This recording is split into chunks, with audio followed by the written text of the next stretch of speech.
Hi friends, welcome to my channel. జ్యూసులో విషం కలిపి రాజేంద్ర ప్రసాద్ని చంపాలని చూసిన పల్లవికి ఊహించని షాక్ ఇచ్చిన కమల్. అసలు ఇదంతా ఎలా జరగబోతుందనేది ఈ వీడియోలో తెలుసుకుందాం. రాజేంద్ర ప్రసాద్ని ఇంటికైతే తీసుకొస్తారు. అప్పుడే రాజేంద్ర ప్రసాద్ని చూసి షాక్ అయిపోతూ ఉంటుంది పల్లవి. నిజాన్ని బయట పెట్టేస్తాడేమో అని చెమటలు పట్టేసి వణికిపోతూ ఉంటుంది. కానీ రాజేంద్ర ప్రసాద్ని ఎవ్వరు పలకరించినా కూడా పలకడు. అది చూసి ఇదేంటి ముసలోడు ఏమీ మాట్లాడడం లేదు అని అనుకుంటూ ఉంటుంది. పల్లవి అయితే ఇదేంట్రా మీ నాన్న మాట్లాడడం లేదు అని అక్షయ్ని అడుగుతూ ఉంటుంది పార్వతి. అప్పుడే అక్షయ్ అయితే నాన్న మాట్లాడలేరమ్మా, నాన్నకు అన్నీ తెలుస్తాయి కానీ మాట మాత్రం రావడం లేదు. ఇలాగ నాన్న వీల్ చైర్లో కొన్ని రోజులు ఉండాల్సిందే అని అంటూ ఉంటే అప్పుడే భానుమతి అయితే ఏంట్రా నువ్వు అనేది అని అంటూ ఉంటుంది. అవును నానమ్మ, నాన్న పైనుంచి పడిపోవడం వల్ల కొన్ని రోజులు నాన్నకి నోటి వెంట మాట రాదు, ఆయనకేమీ స్పర్శ తెలీదు అని అంటూ ఉంటాడు అక్షయ్. ఆ మాట విని చాలా బాధపడుతూ ఉంటుంది పార్వతి అయితే. అప్పుడే అవని అయితే అత్తయ్య బాధపడకండి, త్వరలోనే మామూలు మనిషి అవుతారని మావయ్య గారు మళ్ళీ మామూలుగా మన మధ్య తిరుగుతూ నవ్వుతూ అందరితోనూ సరదాగా ఉంటారని డాక్టర్ గారు చెప్పారు. కొన్ని రోజులు మాత్రమే, బాధపడకండి, మావయ్య గారు ప్రాణాలతో మనకి దక్కారు, అంతే చాలు అని అంటూ ఉంటుంది అవని. అమ్మయ్య, ముసలోడికి మాట పడిపోయిందనమాట. అంటే ఈ ముసలోడు నేను చెప్పేది వింటాడు కానీ అతను చెప్పేది మాత్రం ఎవ్వరికి వినిపించదా, మాట మాట్లాడలేడు. నాకు ఇప్పుడు అర్థమైంది. పోనీలే, ఇలాగన్నా నేను బ్రతికిపోయాను. ఈ రోజుల్లో కోలుకునే రోజుల్లోనే వీడిని పైకి పంపించేయాలి మళ్ళీ అని నీచంగా అయితే మాట్లాడుకుంటూ ఉంటుంది తనలో తానే పల్లవి అయితే. తరువాత రాజేంద్ర ప్రసాద్ అయితే అలా పల్లవి వైపే చూస్తూ ఉంటాడు. రాజేంద్ర ప్రసాద్ పల్లవి వైపే చూస్తూ ఉండడం గమనించిన అవని అయితే ఇదేంటి మావయ్య గారు పల్లవి వైపే చూస్తున్నారు, అసలు ఏమై ఉంటుంది అని అనుకుంటూ ఉంటుంది. అవని అదేంటి మావయ్య గారు నీ వైపే చూస్తున్నారు అని అడుగుతూ ఉంటుంది పల్లవిని. ఇది ఇంకా బాగుంది, మావయ్య గారికి అసలు స్పర్శే ఉండదని డాక్టర్లు చెప్పాక ఆయన ఎటువైపు చూస్తే ఆయనకేం తెలుస్తుంది, అయినా ఆయన ఎటువైపు పడితే అటువైపు చూస్తారు. ఇప్పుడు మళ్ళీ నీ వైపు చూస్తారు అంటే నీ వైపు ఎందుకు చూస్తారు అంటే ఏం చెప్తావు నువ్వు అని పల్లవి అయితే అంటూ ఉంటుంది. ఇంతలో పార్వతి అయితే దయచేసి మీరు గొడవలు పడ్డం మానేయండి, ఆయన్ని కొంచెం ప్రశాంతంగా ఉండనివ్వండి అని అంటూ ఉంటుంది పార్వతి. అందరూ కూడా లోపలికైతే వెళ్ళిపోతారు. అలా వెళ్ళిపోయిన తర్వాత అప్పుడే పల్లవి అయితే రాజేంద్ర ప్రసాద్ దగ్గరికి వెళ్ళి ఎవ్వరూ కూడా లేని అప్పుడు వెళ్ళి రాజేంద్ర ప్రసాద్తో అంటూ ఉంటుంది, నువ్వు మళ్ళీ బ్రతుకుతావని అనుకోలేదు మావయ్య, బ్రతికి వస్తావని అస్సలు కూడా కనకలలేదు. చూస్తూ ఉండు, నిన్ను ఇలాగే జీవోత్సవంలా ఉన్నప్పుడే పైకి పంపించేస్తాను అని అంటూ ఉంటుంది పల్లవి అయితే. అప్పుడే రాజేంద్ర ప్రసాద్ కంట్లో నుంచి నీళ్ళు వస్తూ ఉంటాయి.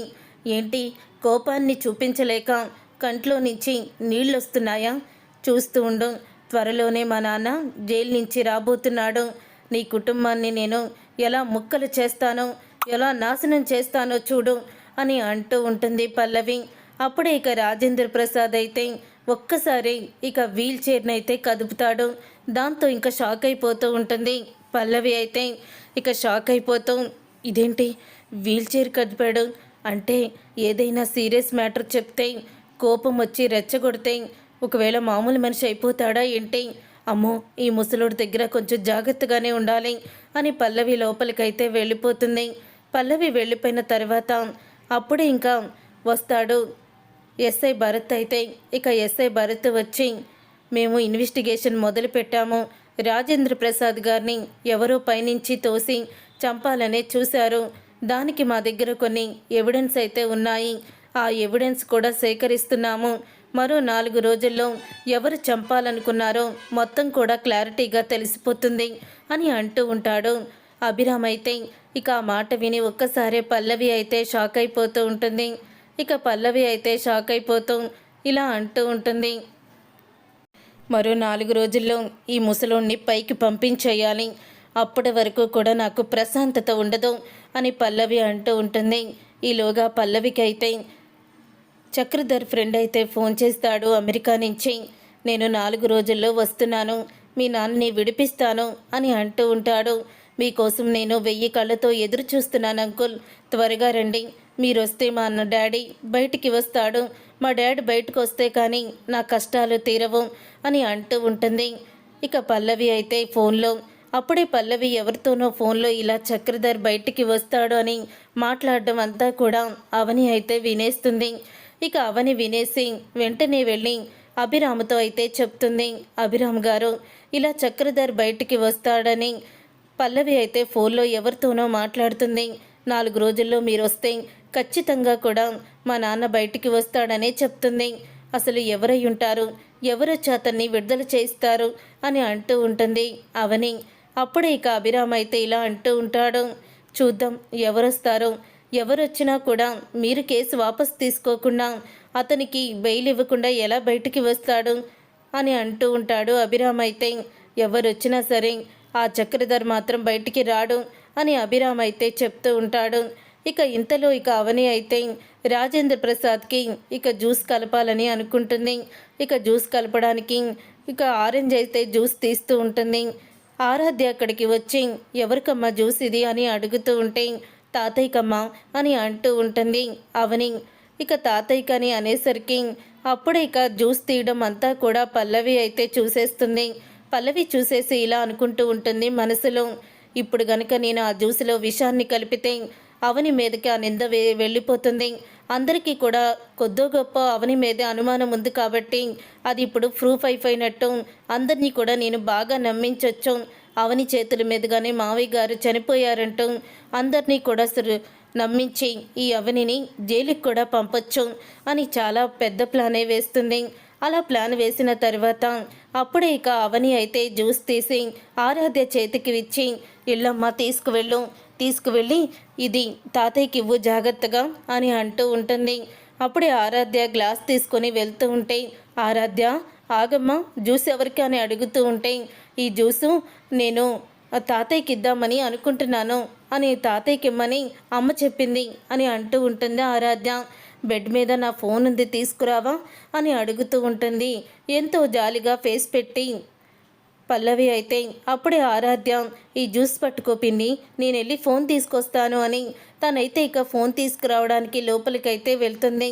అలా వెళ్ళిన తర్వాత తన చేతిలో ఉన్న పాయిజన్ని ఇక జ్యూస్లో అయితే కలిపేసిన తర్వాత పల్లవి అయితే ఇక ఆరాధ్య వచ్చేసరికి జ్యూస్లో విషాన్ని కలిపేస్తుంది పల్లవి.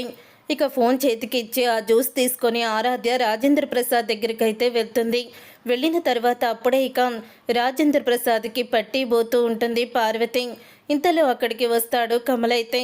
ఇక కమల్ వచ్చి అంటూ ఉంటాడు, ఈ జ్యూసు నువ్వు తాగకూడదు నాన్న అని అంటూ ఉంటాడు. ఒక్కసారే షాక్ అయిపోతూ ఉంటుంది పల్లవి. ఈ జ్యూస్ మావయ్య గారు ఎందుకు తాగకూడదు అని అంటూ పల్లవి అయితే కంగారు పడుతూ అడుగుతూ ఉంటే, ఎందుకంటే ఈ జ్యూస్లో ఎక్కువగా షుగర్ ఉంటుంది, నాన్నకి షుగర్ కదా, జ్యూస్లో అయ్యి పట్టించొద్దని డాక్టర్ గారు చెప్పారు. అందుకని అసలు జ్యూసులు ఇవ్వద్దు, అదన్నా ఏదైనా ఆరోగ్యవంతమైన జ్యూసులు యాపిల్ జ్యూస్ కానీ ఇలాంటివి తక్కువ మోతాదులో ఇవ్వచ్చు అని అంటూ ఉంటాడు. మరి ఇదెందుకు వేస్ట్, నేను తాగేస్తానులే అని అంటూ ఉంటుంది భానుమతి.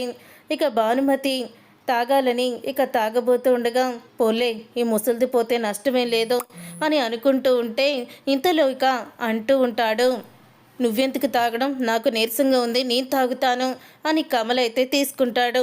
అలా ఇద్దరూ కూడా చెరుకు పక్కన పట్టుకొని నాకంటే నాకనుకొని కిందకి వదిలేస్తారు గ్లాసు.